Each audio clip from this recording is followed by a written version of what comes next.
Bom dia, amigo. Bom dia, família Moahide. Bom dia você que estará nos ouvindo pelo YouTube, pelo WhatsApp, pelo Facebook. Quem vos fala, como sempre, toda quarta-feira é Geraldo Luide, cantor e compositor. Mas como sempre falo, eu tenho muitas curiosidades, especulo muito, pergunto muito, questiono muito em assuntos no que tange a tradição oral judaica, a tradição escrita, o que realmente está escrito. Será que é a Torá, o que está escrito, que nós conhecemos no passado como Velho Testamento, é só aquilo? Ou tem muita coisa que o povo não sabe? E nada mais, nada menos para responder estas perguntas e tirar essas dúvidas, eu falo com ele que está lá do outro lado. Eu sei que o maçarico lá está ligado e o maçarico aqui está ligado. O cardápio já sabe, né? Ovo frito no asfalto.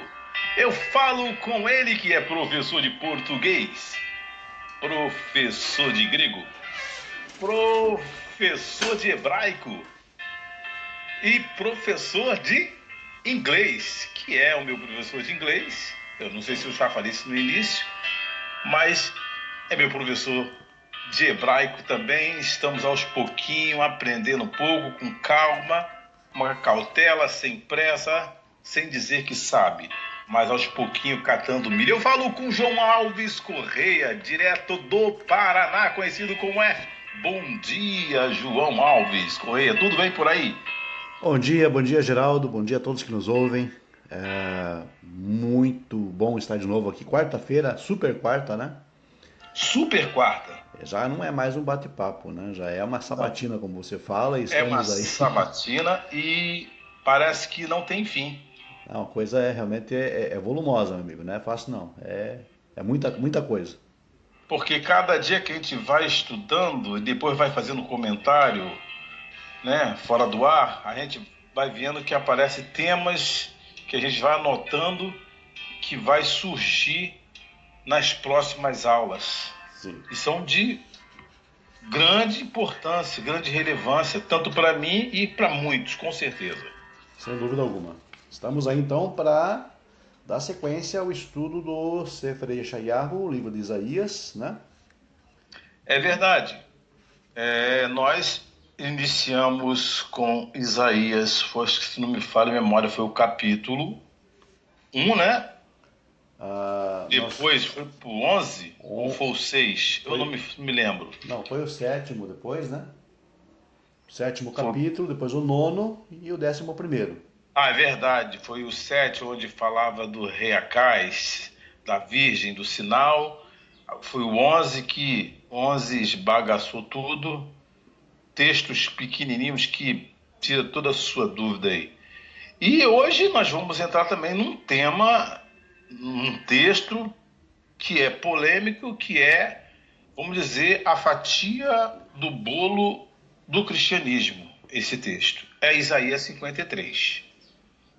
É um capítulo complicado, que deixa muitas dúvidas, principalmente quem lê em português, fica naquela, se é ou se não é, se está falando ou se não está falando do Messias, é o Messias, é o Messias, não é, quem é servo sofredor. Muito bem. As aulas a seguir serão essas, né? De Isaías 53. Então eu vou começar aqui com algumas perguntas, né? E é contigo mesmo. Nós sabemos que o texto de Isaías 53 é de fortes dúvidas, que mesmo você mostrando o texto e contexto, a maioria dos cristãos ou outras religiões não compreende. Um cenário imaginário que estimula a imaginação dos religiosos há milênios. Mas antes de de eu fazer uma pergunta aqui, dentro desse contexto, eu gostaria que você pudesse trazer essa divisão do livro de Isaías. Eles dividem em quantas partes? Tem presente, tem passado, tem presente, tem futuro, para quem que ele fala. Eu gostaria que você desse essa introdução. Na verdade, é assim, essa temática da divisão do livro de Isaías, ela será discutida num outro momento, com mais propriedade. Mas o que eu posso dizer, Geraldo, já antecipando, já que você questionou, Uhum, já colocou essa questão, os estudos aí exegéticos, teológicos, ensinam que o livro de Isaías, ele teve, na verdade, dois períodos, né? uhum, Dois períodos, tá certo? Então certo. teve o chamado Proto-Isaías, né? E o chamado Deutero-Isaías. Então o Proto-Isaías seria basicamente do capítulo 1 até o capítulo 60, segundo alguns, Hum, e um apêndice, digamos que é chamado de Deutero-Isaías. Alguns contestam essa divisão, no caso, em termos de capítulos, né? Há, perfeito. digamos, outros que colocam mais capítulos no Deutero-Isaías. Enfim, é um debate bastante extenso, mas nós vamos aí nos ater hoje apenas à introdução ao capítulo e vamos detalhar um pouco mais numa outra aula à parte, porque isso é uma temática bastante grande, bastante Não, extensa. beleza. É o que eu falei, né? Cada aula que a gente passa, Uhum. surge pergunta, dúvida, que surge temas para uma outra aula. Já é Sim, um tema já preparado para essas divisões aí, para a gente compreender melhor. sempre Então assim. vamos para a primeira pergunta Vamos lá. do capítulo de Isaías. É o verso 1, se não me falha a memória. Seria essas ideias relacionadas à morte, ressurreição e um segundo retorno da vinda do rei messiânico? Pois bem, então, quando você se depara com o capítulo 53 de Isaías, é muito importante que a gente tenha como noção básica, Geraldo, e todos aqueles que nos ouvem, que essa divisão de capítulos, veja bem, vamos para as preliminares, né? Essa divisão de capítulos que você hoje tem na sua Bíblia, no Tanar, Uhum. ela não existia originalmente, Hum, tá? Essa divisão, na verdade, ela é fruto de um trabalho medieval e visava facilitar de alguma forma a localização de passagens na Bíblia. Então, não tinha, não não tinha tinha, capítulo nem não versículos. tinha capítulo nem versículos. Só por um exemplo, só para citar um exemplo, como você sabe, os judeus eles dividem a Torá, os 5 livros de Moisés, em parashiot, que é o plural de parashá, né? Perfeito. Você sabe que cada paraxá tem vários capítulos inseridos nelas, né? Uhum. Algumas das paraxá, por exemplo, alguma paraxá, por exemplo, tem 3 capítulos, 4 capítulos, outras tem 2 capítulos, né?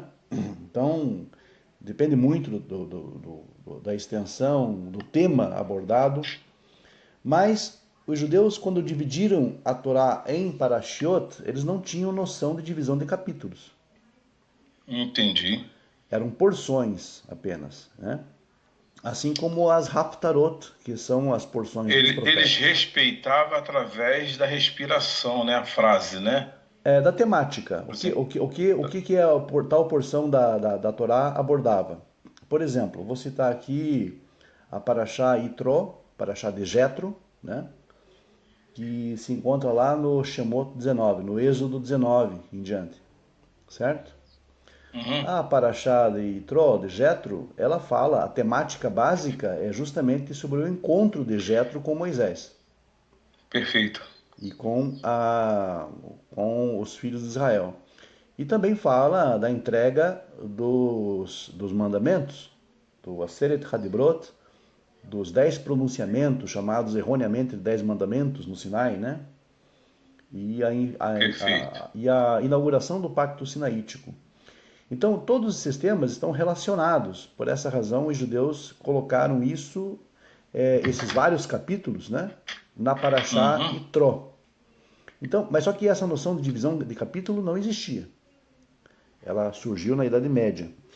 Então, por que isso é importante? Isso é importante porque quando você aborda o capítulo 53, você tem que entender que essa divisão foi uma divisão arbitrária.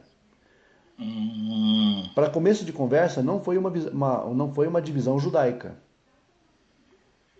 Entendido. Foi uma divisão cristã feita na Idade Média para facilitar, digamos, a encontrar passagens no texto bíblico. E os judeus adotam isso como uma convenção internacional.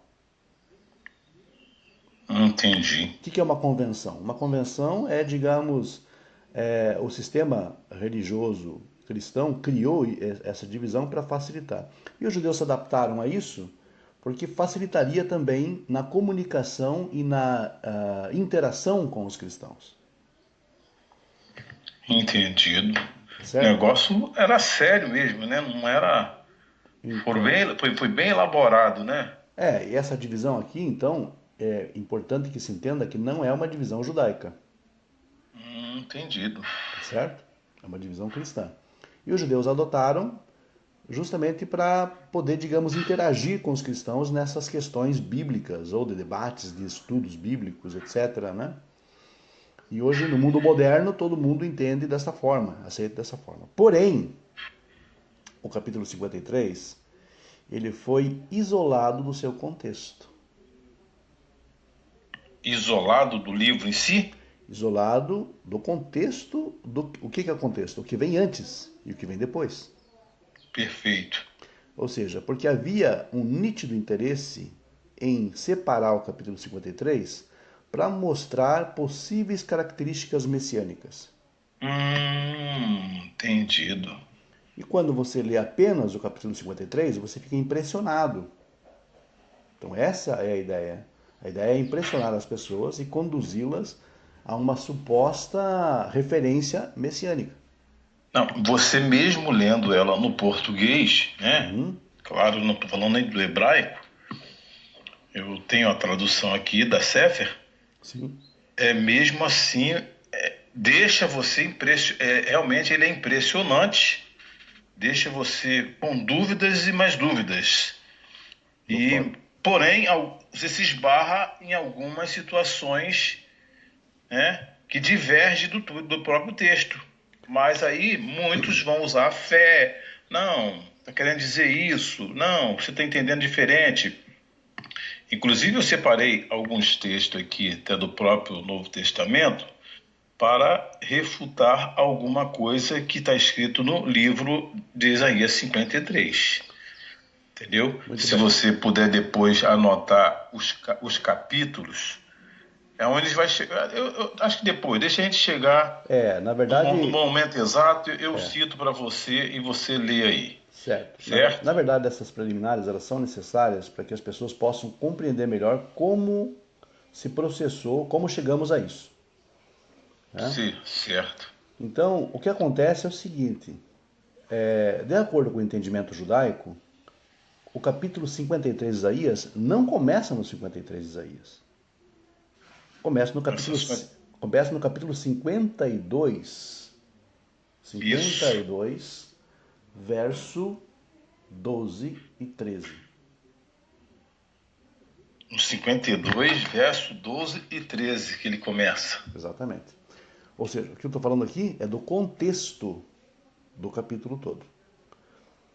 Mas, como os últimos versos, veja bem, como os últimos versos do capítulo anterior, 52, não interessava para as pessoas que fizeram a divisão, eles isolaram Isaías 53 do contexto anterior. Então você está dizendo que o livro de Isaías 53, na realidade, ele não é o 53, ele é o 52 Isso e, na realidade, começa a eles partir, isolaram e criaram um outro capítulo. criar um capítulo motivados por essa questão do interesse de mostrar aqui uma suposta visão messiânica. Isso aí é sério, muito sério. Então, Os cara não era de brinquedo não, hein? Então, você vai ver isso, e todos aqui vão ver também isso, comprovadamente, quando a gente começar a analisar o capítulo 53, a partir do 52, verso 13. Perfeito. Tá? Deixa eu dar uma olhada aqui no meu verso 13. Mas antes disso, Geraldo, eu peço Ah, não, licença fique à para vontade. antes disso, eu peço licença para você, porque a gente precisa tratar disso, tratar dessas questões, mostrando o porquê que começa lá. Então vamos nessa. Tá? É contigo mesmo. Então deixa eu descer o texto aqui, que está na tela do pessoal, de Isaías 53, e vamos ver aqui de quem se trata esse texto. Qual é o personagem principal desse texto aqui de Isaías 53. Então vamos Perfeito. lá para o final, aí sim eu gostaria que você lesse para mim aí, certo? Uhum. Ou melhor, você está com a da Sefer. Então, como eu não quero induzir ninguém a nada, e o da Sefer realmente é uma leitura um tanto quanto, assim, a inserção de comentários, que eu não gosto desses comentários aí inseridos no texto, então eu vou ler direto aqui no original. Perfeito. Muito bem. Deixa eu ver aqui. O verso 11 De de Isaías 53. 53. No verso 11, nós temos exatamente de quem se trata, de quem esse texto está tratando. Tá? E ali o que diz? Diz o seguinte, no verso 11.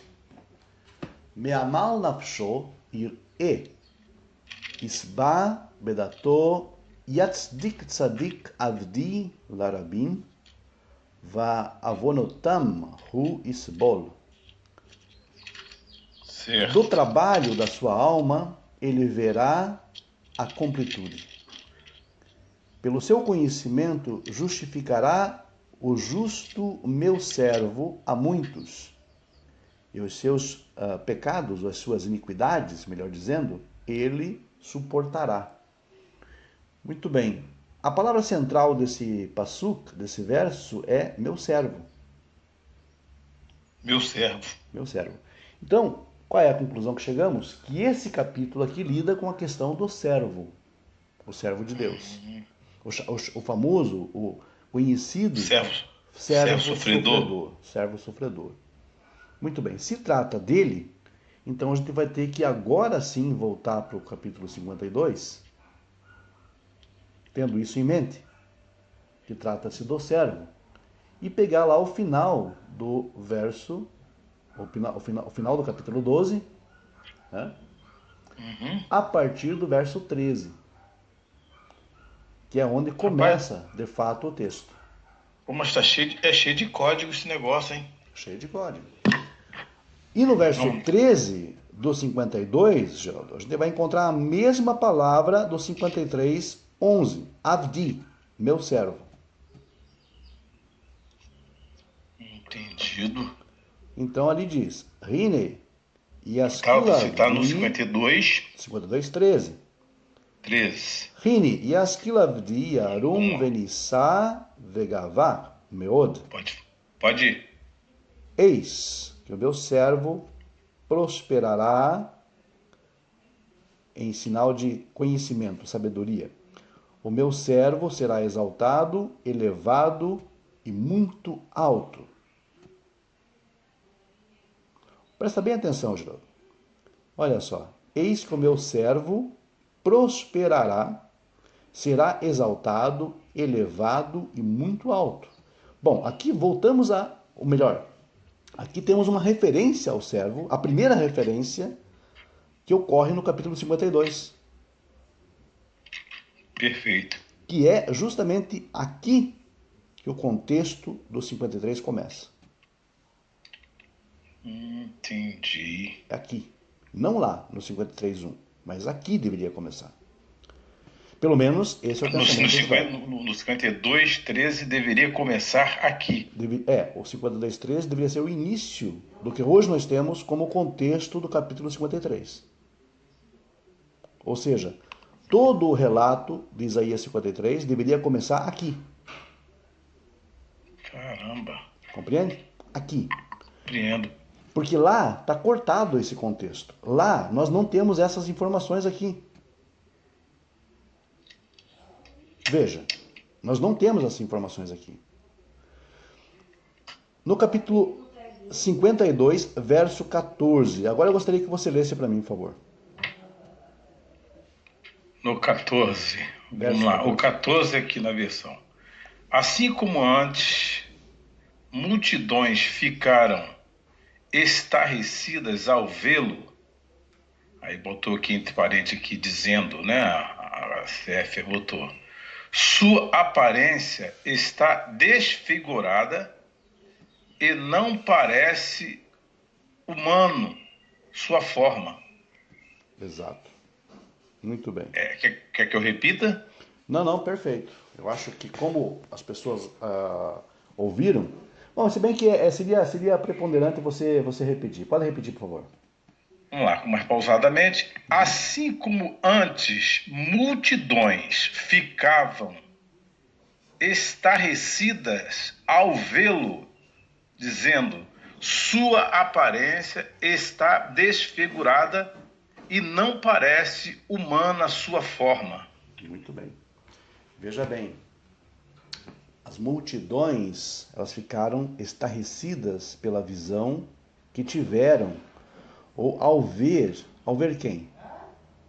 A quem se refere o servo, né? Multidões. Por quê? Porque ele estava tão desgastado, a sua imagem estava tão deformada, que não parecia humano. Um ser humano. A palavra humano em hebraico é Ben Adam. Ben Adam, literalmente filho do homem, filho de Adão. Perfeito. E aqui nós temos no plural, Mibnei Adam, ou seja, dos filhos dos homens, dos filhos do homem, ou seja, dos filhos de Adão. Não parecia ele mais como um dos filhos de Adão. Ou seja, no original está falando do ser humano, né? A palavra Bnei Mas Adam, quando eles traduzem para o Ben Adam, né? Ou seja, um único, dá a entender que ele é um ser diferente, né? De todos, né? não, na verdade não, nem mesmo no Novo Testamento. Mas depois a gente vai checar isso. Bom, Perfeito. o que eu quero deixar claro aqui é o seguinte, é que as nações ficaram estupefatas, elas ficaram surpresas ao ver a figura desfigurada do servo. A pergunta é a seguinte, vamos dar a introdução aqui já a um tema contraditório. Isso aqui, muitos tentam pegar esse texto e colocar como sendo o sofrimento de Jesus na cruz. Perfeito. Logo imaginei. Logo imaginou isso. E as pessoas Você imaginam imaginei. isso. Imaginam isso. Logo esse texto aponta logo lá para o sofrimento na cruz, desfigurado. Só que eu quero lembrar o seguinte. Aqui nós estamos falando de um contexto de multidões, primeiramente. E nós não encontramos, por assim dizer, um paralelo a isso no Evangelho. E as multidões aqui, você vai ver que refere-se às nações, e não um grupo de pessoas pertencente ao mesmo povo, como foi o caso lá no Evangelho. Perfeito. Deixa eu explicar para você melhor então, e para os ouvintes também. Lá na crucificação, de acordo com o Evangelho, havia pessoas de uma mesma nação olhando para a cruz, né? E olhando para Jesus crucificado. Eram judeus, de acordo com o texto do Novo Testamento, vamos considerar isso. Porém, aqui o nosso texto fala de multidões. Multidões. E essas multidões, no verso 15, você vai ver que refere-se às nações. E um detalhe importante, só te cortando, quando a gente analisa o período de Pêssar, independente daquele judeu religioso ou está afastado, todos eles, em qualquer lugar do mundo, eles estão centralizados nesse período. Não teria como eles ficarem assistindo a morte de alguém, concorda? Ok, eu entendi mais ou menos o que você quis colocar, porém lá, como você sabe, o que havia ali, digamos, de acordo com o testemunho, vamos levar em conta o testemunho do Novo Testamento, vamos conceder esse benefício da dúvida. Perfeito. Dizer que aquilo aconteceu de fato e que as pessoas então passaram a olhar, no momento da crucificação, estavam olhando para a cruz e vendo Jesus crucificado. Mas o que estavam ali não eram pessoas das nações, eram judeus. Perfeito. De acordo com o texto. Aqui, essas multidões referem-se às nações, aos goim. Verso 15. Verso 15, por favor, Geraldo. 15 do? Desse 52. O 52. Verso 15, cadê você? Assim, muitas nações admirar-se-ão depois, e reis se clamarão perante ele, porque verão o que jamais lhe foram previsto, e perceberão o que nunca haviam escutado. Perfeito, muito bem. Então veja de quem fala, de quem está falando, digamos, quem são essas multidões do verso 14. Essas multidões do verso Nações. 14 são as As nações. nações. Que em hebraico, aqui no texto hebraico, as pessoas podem conferir depois, é goim. E goim é gentios, não é judeus. Judeu. E lá na crucificação estavam, de acordo com o texto do Novo Testamento, judeus observando Jesus na cruz. E não eram multidões, era um grupo de pessoas. Então, nós começamos a quebrar o código por aqui e a refutar por aqui. Então, as nações verão o sofrimento do servo, ou seja, que nações? Goim, os gentios, muitas nações. E reis, diz o texto, que os reis, no caso, fecharão as suas bocas diante dele. Ou seja, ao vê-lo, ao contemplá-lo, no sentido, vamos colocar assim, mais amplo do termo. E o que mais acontece? Porque eles, o que não foi contado para eles, eles verão. E o que não ouviram, eles perceberão. A pergunta é a seguinte: se esse texto faz referência a Jesus, qual rei até o tempo presente não ouviu falar dele? Qual rei? Nem reinado quase nós temos hoje, né? Não, tudo bem, mas alguém no mundo hoje, 2 bilhões de cristãos, você acha que alguém nunca soube acerca de Jesus? Não, a maioria das pessoas, Não é? A imensa maioria das pessoas é imensa, tiveram acesso a isso. de acesso. Por Não conta, com profundidade, mas por tá, falar. por conta do quê? Por conta de algo que eles viram ou por conta de algo que foi anunciado para eles? Por conta de algo que foi anunciado. Por conta de algo Tanto é que eu e você e outros conhecemos essa história por anúncio. Certo. E na minha época, eram pessoas que não tinham nem cultura, estudo básico para interpretar o texto. Não, mas eu quero chamar a tua atenção para o fato de que o texto diz que não seria contado para eles, não seria relatado para eles. Sim, agora entendi, compreendi. Ora, se não seria relatado para eles, e nós temos uma prática missionária de evangelização há 2000 anos acontecendo, como é que então não seria anunciado?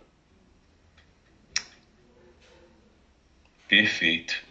Então, o trabalho do servo, o que você percebe aqui, Geraldo? O trabalho do servo, o sofrimento do servo, não seria anunciado entre as nações, mas eles veriam depois.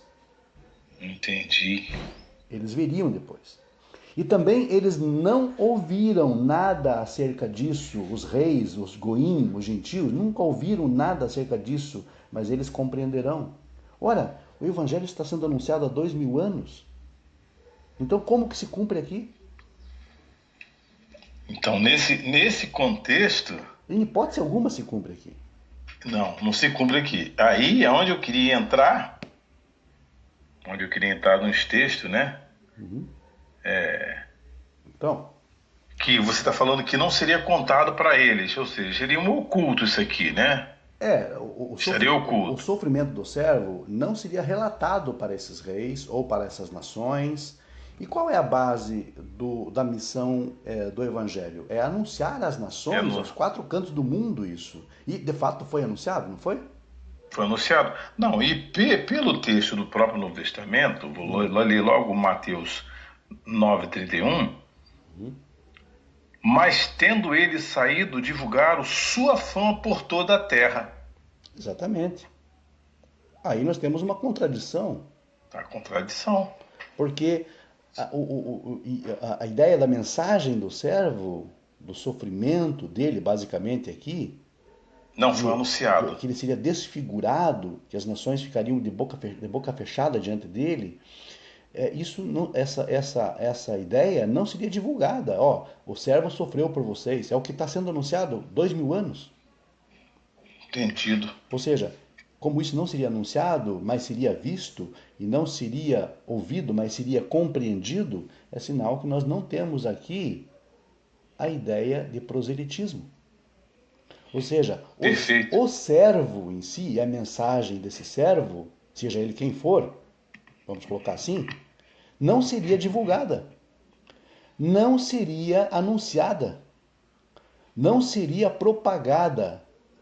Mas em dado momento da história, as nações abririam os seus olhos e veriam isso. Então, Geraldo, é totalmente o oposto daquilo que nós temos tido aí há milênios, há séculos. O oposto. Com certeza. O oposto. Então, aí sim nós podemos dizer que estamos preparados para entrar no capítulo 53. Olha, complicado, hein? Aqui foi uma quebra de chave,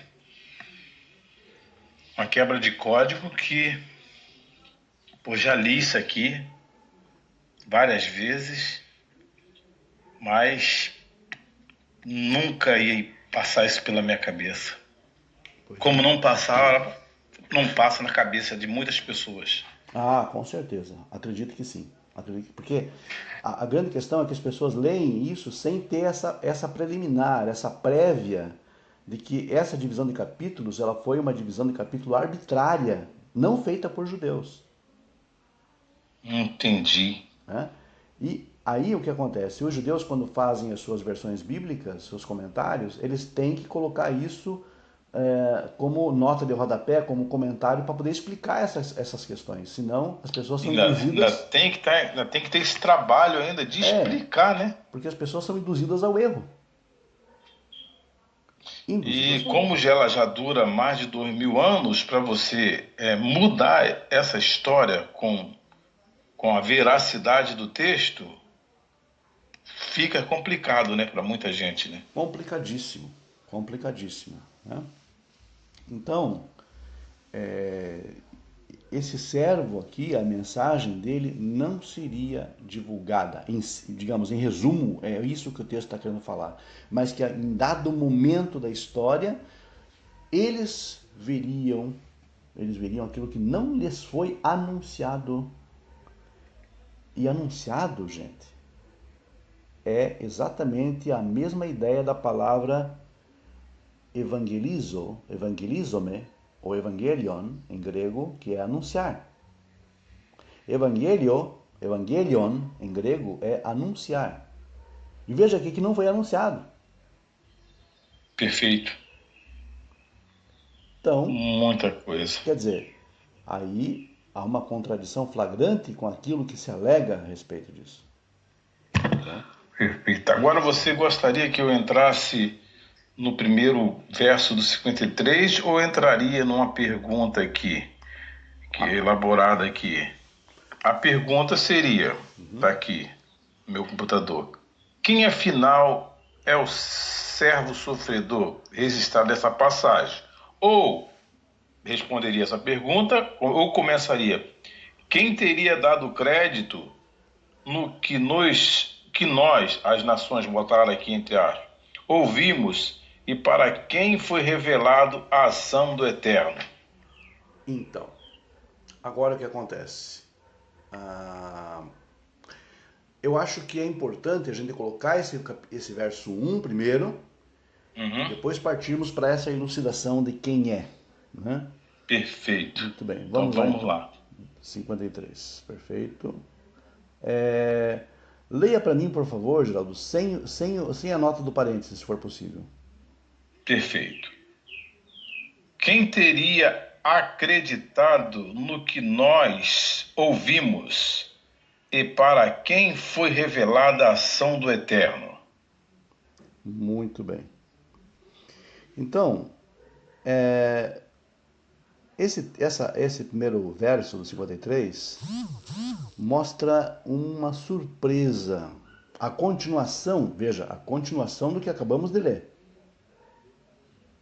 Perfeito. Não existe separação aqui. Acabamos de ler, realmente. É Estava oculto. É a continuação. Agora, as nações perguntariam, quem acreditará naquilo que ouvimos? Ou seja, eles ficaram perplexos, os gentios ficaram perplexos ao ver a condição do servo, e agora ele se mostra exaltado. Então, quando a Sefer ela coloca que o entre parênteses as nações, é porque o texto original já está falando dos gentios, né? Sim, como você viu no anterior, não lembra? Como você viu Verdade. Então, na verdade, quando inseriu esse comentário, o pessoal da Sefer está pensando no contexto anterior. Perfeito. Porque foi justamente as nações, Goim, ali, que ficaram perplexas, surpresas com aquilo. Então, o 53 continua o mesmo tema, a mesma temática. É como se as nações perguntassem: quem acreditará, quem vai acreditar naquilo que nós ouvimos? Olha só que absurdo o estado que esse servo se encontra, e agora ele está exaltado diante de Deus. Quem que vai acreditar nisso? Como você falou, deveria ter começado no 13 do 52, né? Exatamente. A pergunta. Exatamente. Não começou porque há aquele interesse escuso, né? Que nós comentamos aí.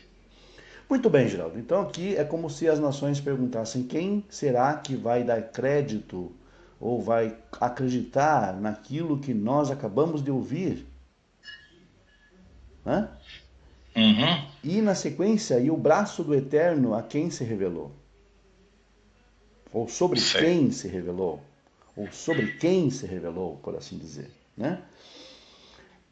Bom, a temática aqui é o servo.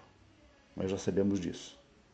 Já temos noção que o 53 não começa no 53. Começa no 52:13. E agora, vamos então. E que tal se a gente fizesse uma pesquisa, Geraldo, rápida, sobre o servo no próprio livro de Isaías? O que o próprio profeta Isaías fala acerca do servo, fora desse contexto, em outros capítulos, para que a gente possa entender quem de fato ele é. Vamos ver. Então, nós temos vários textos muito antes, que é o 41 de Isaías. Né? Sim. Temos o 49. Perfeito. Que vai explicar detalhadamente. Tem o 44, que vai chamar, se você quiser que eu dou uma palhinha aqui. Olha, já está na tela aqui, inclusive, que eu tinha selecionado. Tá? Já tinha selecionado? Já tinha selecionado. Então, eu tenho aqui começando com 41, o capítulo 41. 41, verso 8, seria isso? Isso. Então, beleza. Como é que lê ali? Mas tu, Israel, servo meu, tu, Jacó, a quem escolhi. Bom, de acordo com Isaías 41, verso 8, então quem é o servo? Israel. Israel, beleza. 44:1 agora. 44:1. Contudo, ouve agora, ó Jacó, meu servo, ó Israel, a quem escolhi. Tudo bem, então. Ainda tem na parte B ainda. Não temas, ó Jacó, meu servo. Perfeito. Em Shurum, a quem escolhi. Mais uma vez, de acordo com esse contexto, então quem é o servo? Israel. Israel. Muito bem. Vamos para o 44:21? 44:21. Vamos lá. Lembra-te destas coisas, ó Jacó, porque tu és meu servo, ó Israel. Muito bem. Ainda tem mais. Tem mais? Eu te formei para ser meu servo. Não me esqueça, ó Israel. Muito bem. Então, mais uma vez, a pergunta insistente, me desculpe, Geraldo. Quem é o servo aqui? Israel. Israel. E por fim, 49:3, por favor. 49:3.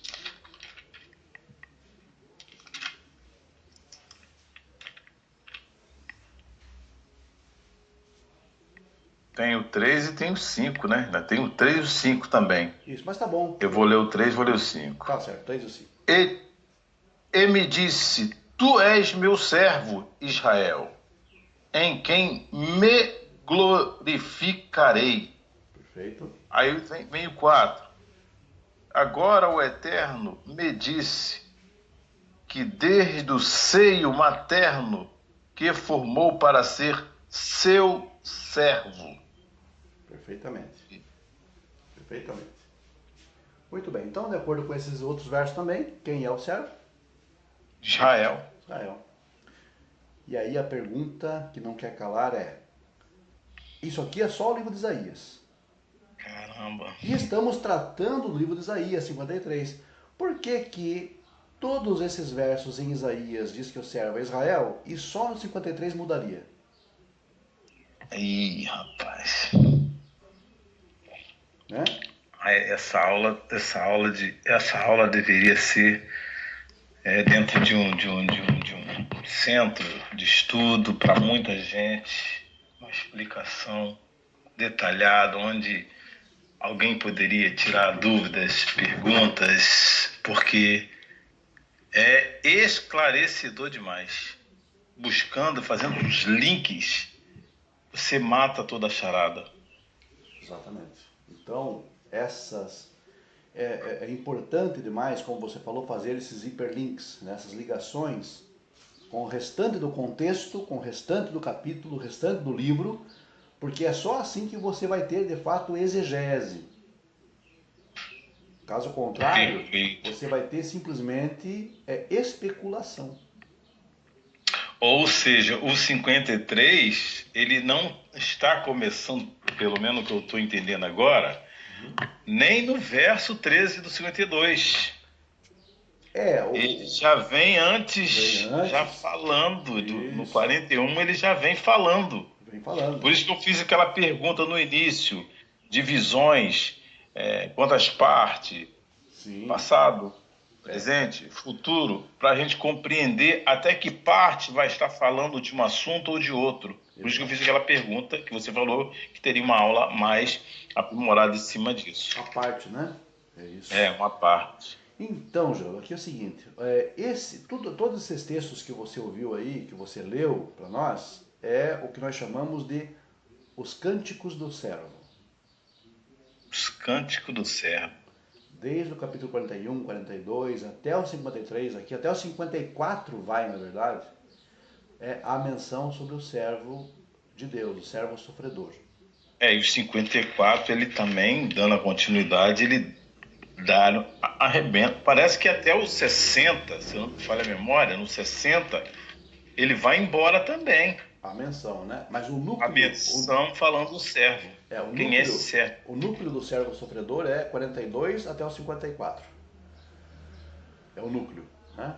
Perfeito. Há mais menções no texto, mas os chamados cânticos do servo é esse núcleo onde nós conseguimos entender de fato quem é o servo. E agora eu só quero mostrar para você, voltando lá àquela ideia do capítulo 52, para a gente fechar a aula de hoje, é que a figura do servo estava desfigurada, segundo diz o texto. Perfeito. O que é desfigurado? Desfigurado é ferido, oprimido, machucado. E quando você olha a Inquisição, as cruzadas, os pogroms, autos de fé, fogueiras levantadas em nome da fé para queimar israelitas, judeus, ao longo da história, quando você vê Shoah, a Inquisição, o Holocausto, o que você vê? Você vê a imagem de um servo desfigurado. Perfeito. Oprimido, sofrido, perseguido, porém exaltado por Deus. Verdade. E aí as nações, num dado momento, não agora, não ainda hoje, em dado momento da história, Isaías fala que as nações vão acordar e vão perceber isto. Nós já temos uns prenúncios disso no mundo. Já temos aí uns prenúncios dessas situações acontecendo. Apesar... É lenta, mas já está dando sinal. Só quem lê vai entender. Quem lê vai entender. E quem vivencia isso vai entender melhor, né? Por exemplo, você certeza. sabe que há episódios muito tristes de antissemitismo no mundo. Com certeza. Mas também existe, por outro lado, muitas pessoas que estão se posicionando pró-Israel. Com certeza. Que estão se posicionando com relação aos judeus. Hoje em dia o mundo entende que a própria Alemanha moderna reconhece, tem vergonha do passado, do Holocausto. Por quê? Então isso é um sinal de que as nações estão percebendo que o povo judeu tem um papel preponderante na história. Ou seja, cai nesse texto das multidões, né? Das multidões. Admirar-se-ão depois. Depois, né? Estão começando a admirar dele, né? Do servo.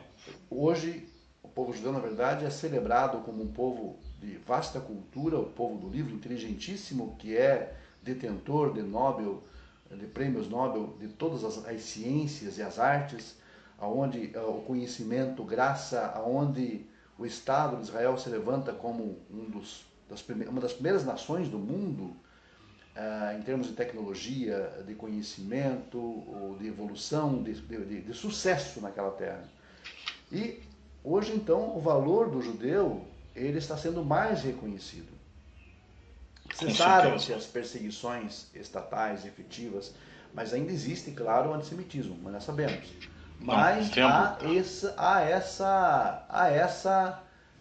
esse movimento a nível mundial de que as nações enxergam o passado judaico e percebem, digamos, muito ferimento nele, mas também muita exaltação da parte de Deus. Hoje nós vemos que se você andar de kippah na rua, você pode sofrer uma retaliação. Sim. Então, você hoje fica naquela encolha, né? Ou anda ou não anda, vai encarar? Vai. Esses episódios mostram, digamos, que o antissemitismo é um fenômeno que vai continuar até sabe-se Deus quando. Mas o que o texto mostra aqui é que as nações elas estão acordando para esta realidade. Entendi. Então, as nações que eu estou falando não é o indivíduo, estou falando os povos. Não é? O indivíduo pode ser antissemita dentro de um Estado que tem vergonha, digamos, do seu passado, como a Alemanha. Na Alemanha, oficialmente, é proibido você negar o Holocausto. Você vai preso se você negar. Entendi. Então é sinal que a Alemanha acordou. A Alemanha tem muitos que tentam negar, né? Colocar como fraude, existem povos que tentam negar. Presidentes, por exemplo, no mundo muçulmano, acabam alguns negando, outros não. Há aqueles que entendem como fato. Ou seja, o judeu hoje em dia ele goza de um status um pouco mais elevado. Ele está começando isso, inclusive há uma força muito grande no mundo religioso também que apoia Israel. Isso é muito importante que se entenda. A direita evangélica normalmente é muito pró-Israel. Entendi. Né? Isso é bom, porque mostra, digamos, um espírito de aceitação, de compreensão do outro, de ausência de preconceito, de necessidade de entender o outro, né? E no mundo moderno isso é fundamental para as boas relações. Mas as pessoas estão enxergando algo mais Israel, no judeu. Estão percebendo que existe um propósito na sua existência. E isso é muito bacana. Isso é muito bom. Isso é o que mostra, de fato, a questão do servo, que a gente vai explorar com muito mais propriedade nas outras aulas daí. Porque os 53, pelo que eu estou vendo, a gente vai fechar ele no capítulo 12, porque todos esses textos, eles são refutados. O capítulo todo de Isaías 53, os apologistas têm as respostas, na visão deles, para todos esse texto. Sim. E nós vamos explorar esse texto, a veracidade do texto à luz do hebraico. Perfeitamente. Não sabemos quanto tempo vai durar essa aula. Nós ficamos aqui na introdução do 52, que começaria, o 53 começaria no verso 11, e tivemos que iniciar ainda o capítulo 1, com uma pergunta do servo sofredor, que fomos para os capítulos anteriores. Muito bem. É isso aí. Olha, show! Muito bom. Eu sabia que essa aula, não vou dizer que ela é a mais importante de todas são importantes, mas tem umas que você tem que destacar, porque são fato que as nações apegaram para justificar, né, os seus erros, ou o seu personagem em si. Com todo respeito, a gente sabe que muitas pessoas não têm o conhecimento. Eu vejo pessoas que andam com a Bíblia debaixo do braço, como se aquilo dali fosse a sua ferramenta, a sua arma de fé. De fato, para ele é, mas não sabe de fato o que está querendo dizer. E essas aulas de quarta-feira, essa sabatina, tem sido muito importante, principalmente para mim. Tenho certeza que para o grupo, sei também nem todos lá no grupo têm esse conhecimento, está todo mundo buscando conhecimento, e para muitos que vão estar no YouTube assistindo. Quero te agradecer mais uma vez para essa aula espetacular. Inclusive, o livro Outra Face vai explicar também melhor, com mais detalhe, esse texto, não é isso? Com certeza.